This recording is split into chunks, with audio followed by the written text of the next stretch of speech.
So I'm going to leave again a clear message to our President of the United States of America, Donald Trump. If this gets you campaign, please use your voice. I know that your schedule is beyond and you are working your ass off to make America great again. But guys like me, who worked tirelessly to get guys like you, and we love you, sir. We love you, Mr. President. And I will go to the front lines for you. If you call upon the midnight, I will go into the front lines for you and fight for you, sir. But if you get this message, I need you to use your voice and call out the ICC. Call this an atrocity and illegal kidnapping and stand up for the beautiful people of the Philippines and bring this man home. Grabe, isang foreigner po, napakatapang po, nananawagan kay Donald Trump na tulungan niya po si Pangulong Rodrigo Duterte na makalaya po doon sa ICC. Pakinggan po natin yung pahayag na isang napakatapang po na foreigner. Napakatapang po talaga nito dahil biruin mo, nanawagan po siya kay Donald Trump na mapalaya o kumilos na po para mapalaya si Pangulong Rodrigo Duterte dyan po sa ICC sa Dahig. Pakinggan po natin yung pahayag ng isang napakatapang na foreigner. You have to understand is what's happening in the Philippines can happen everywhere. If the ICC can come into a country and illegally detain, okay, an ex-president and bring them to a foreign land, to The Hague, to the Netherlands, what makes you think that they can't do that in the United States of America? Ayos! Bigger? Because we're stronger? Does that make it better? Tapang! Is it okay that the ICC can't come here because we're stronger? We Grabe! can allow you? Pakatapang oh! So the people of the Philippines don't have that strength. So we're going to sit and watch and allow that to happen? Salute you, sir! As their ex-president, Rodrigo Duterte, has been illegally detained. They are calling it a kidnapping. That is a propaganda and a political move by the current administration of the Marcos administration that is in fear of the Duterte name, Tapang! that he can lose power over what's going on here. Yes! I have to tell you, after reading the comments, the man is a hero. Yes!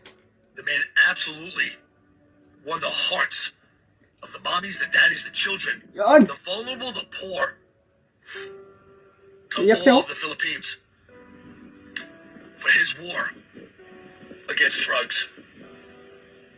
It is noted that he has been commended by our very own President Donald J. Trump of what a great job that he has done, that he's absolutely decimated all the dealers, all the users, all the addicts. And matter of fact, the fake news comes out and says thousands upon thousands of people, lives have been taken due to this president.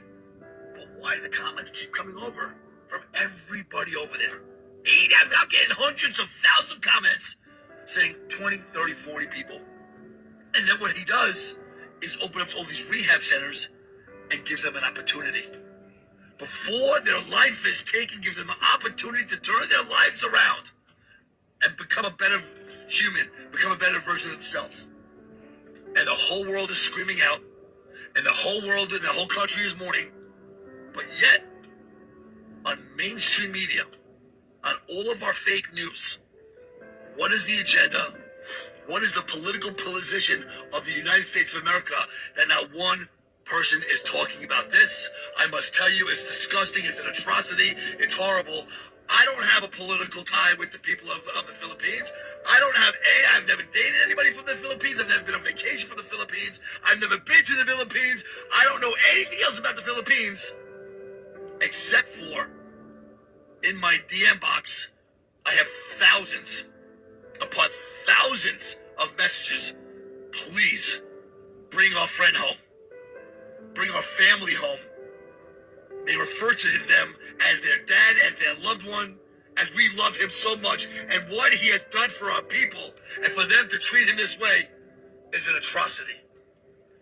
So I'm going to leave again a clear message to our President of the United States of America, Donald Trump. If this gets you campaign, please use your voice. I know that your schedule is beyond and you are working your ass off to make America great again. But guys like me, who worked tirelessly to get guys like you, We love you, sir.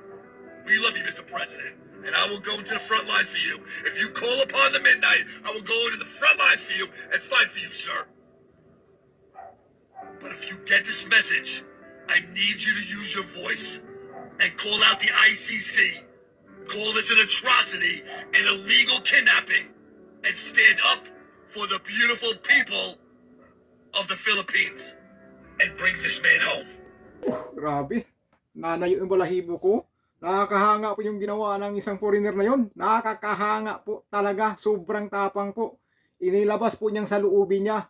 Biruin mo, nanawagan po siya sa Amerika o kay Donald Trump na aksyonan yung panawagan niya na bigyan ng atensyon na mapangalaya si Pangulong Rodrigo Duterte dyan sa ICC dahil illegal daw ang pagkuha sa kanya daw ay kidnapping. Di ba? Grabe, bilib. Palakpak sa'yo, sir. Di ko po kilala rin kasi nakita ko lang po yan sa Facebook. Siguro sa TikTok kasi may ano ng TikTok yan. Logo, baga sa TikTok yan. Grabe. Pang part 7 na yan, ibig sabihin marami na po siyang sinasabi dyan tungkol sa pagkahuli ni Pangulong Rodrigo Duterte. Napapanood ko rin po yung mga lumang, yung mga dating video niya, nananawagan din po na yan si Pangulong Rodrigo Duterte ay dapat hindi nakulong sa ICC. Grabe po mga kababayan, no? Mga kaibigan. Grabe po, nakakatuwa po panurin o touch ng damdamin yung mga sinasabi niya. Buti pa tong isang foreigner na pagkatapang nanawagan po na mapalaya si Pangulong Rodrigo Duterte. At sana aksyonan ni Pangulong Trump sa Amerika si Pangulong Rodrigo Duterte na mapaalis diyan sa ICC, sa dahig. Dahil nakikita po dito ng isang foreigner na mahal ng tao o sa Pilipinas, taong bayan ng Pilipinas si Pangulong Rodrigo Duterte. Sinasabi nga niya, ang sabi ng mga Pilipino ay hero si Pangulong Rodrigo Duterte dahil dyan sa ginawa niyang peace sa ating lipunan, di ba? Sa ating bansa. Yan, kaya saludo sa iyo, sir. Saludo po talaga sa iyo. Talagang napakalaking tulong po yung ginawa niyo po para sa kalayaan ni Pangulong Rodrigo Duterte. At sana po, sa panawagan niyo po sana kay President Trump, sana po marinig po niya yan at sana po maaksyonan niya po yan. Sana po makarating po talaga kay President Donald Trump yung panawagan niyo po sa kanya.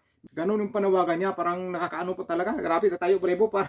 Biruin mo, naluluha-luha pa siya. Halos maiyak-iyak sa mga sinasabi niya. Talagang galing sa puso yung mga sinasabi niya. Galing po talaga sa puso. Hindi ganyan reaksyon ng isang tao, kundi galing sa puso niya yun. Hugot po yun, hugot kung sa baga sa mga nararamdaman niya. Na yung panawagan ng Pilipino na bring him home ay dapat po mangyari yun. At sana tulungan ni Trump. Kaya siya nanawagan kay Donald Trump, gaano ka man ka-busy, Mr. President, sana mabigyan mo itong atensyon na ito. Yung tao na yan, bigyan nyo po ng atensyon na mapauwi sa Pilipinas. Grabe yung salita niya. Talaga sana nga, magdasal po tayo mga kaibigan na sana maringgan o marinig ni Donald Trump yung mga sinasabi niya. Sana makarating sa kanya. At saka may mga Pilipino naman sa New York na nag-ano ng mga pirma na nila petition kay President Trump na sana maibalik si Pangulong Rodrigo Duterte dito sa Pilipinas. Sana maaksyonan ni President Donald Trump dahil napaka-busy po yung presidente po ng Amerika. Sobrang busy po yan.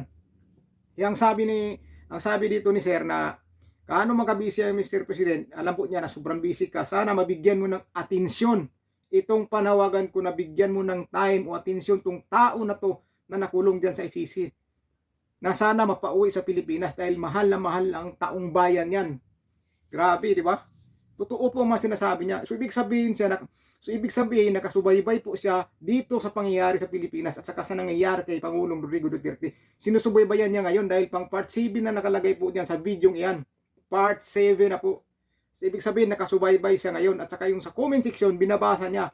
Dahil doon niya nakikita na sa comment section na gaano kamahal ng taong bayan sa Pilipinas si Pangulong Rodrigo Duterte. Sa comment section na nakikita dahil sa mga post daw, sinasabi si Pangulong Rodrigo Duterte ay masama nga daw, thousand of people daw nadadali ni Pangulong Rodrigo Duterte. Pero pag nakita daw niya sa comment section ay kabaliktaran daw dahil mahal na mahal ng taong bayan si Pangulong Rodrigo Duterte. Hundred of thousand of comments po daw na nakikita niya na napakamahal po ng taong bayan si Pangulong Rodrigo Duterte. Kaya sinabi niya na ang sabi ng taong bayan na parang hero po si Pangulong Rodrigo Duterte para sa taong bayan. Yan po ang sabi niya, di ba? Grabe. Nakakahanga po. Sana nga po yung panawagan niya ay marinig po ni President Trump at sana mabigyan din po niya ng atensyon o aksyon para mapauwi po si Pangulong Rodrigo Duterte. Pero tiwala po ako dyan, makakauwi po si Pangulong Rodrigo Duterte. Nakikita rin po natin ngayon sa hearing sa Senado, di ba? Salasala na yung mga sagot nila, salasala na po. Unti-unti na po silang nabubulyaso, di ba? Salasala po ang sagot. Hindi po tugma-tugma, di ba? Nagsanga-sanga po. Kaya parang ang gulo-gulo ng mga sagot nila, di ba? Kaya wala pa palang red notice, tapos ano lang pala yun. Pero hinuli ka agad, di ba? Panood nyo naman yung hearing sa Senado. Salasala na po yung mga sagot nila. Pero yung pinaka-importante dito, sana marinig po ni President Trump, dahil si President Trump malaking pag-asa po yan kapag siya po ang nagsalita.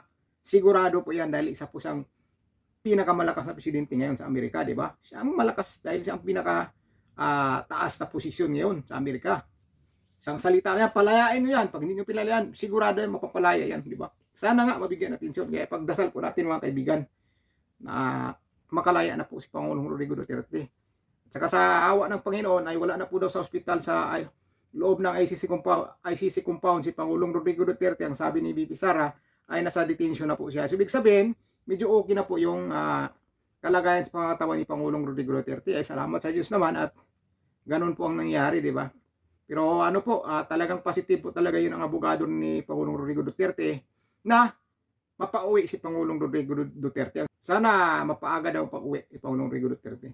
So yun lang po mga kaibigan, talagang sinishare ko lang po sa inyo yung saloobin ng isang taga-ibang bansa kung ano po ang panawagan niya. Biruin mo, ganun po. Nakikita niya na inosente po si Pangulong Rodrigo Duterte. So yun lang po mga kababayan, ingat po kayo, God bless po sa inyo.